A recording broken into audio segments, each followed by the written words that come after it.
সবাইকে আজকের এই বৃষ্টি ভেজা দিনে শুভেচ্ছা এবং স্বাগতম। আমরা আজকে খিচুড়ি রান্না করেছি, ভুনা খিচুড়ি মাংস দিয়ে, মুরগির মাংস দিয়ে, এবং সেই খিচুড়ি আমরা এখন খাবো তিনজন, সোহিনী, মোহিনী এবং আমি ওর বাবা।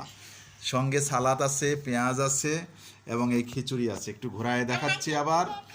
হ্যাঁ, সুন্দর খিচুড়িতে ঘ্রাণ এবং ধোঁয়া উঠছে, খুব স্বাদ হবে। আমার মনে হয় যে এগুলো মোহিনী সব খেয়ে ফেলে কিনা, আমার ভাগ্যে পড়বে কিনা। সোহিনীও আবার খাওয়ার জন্য বসে আছে।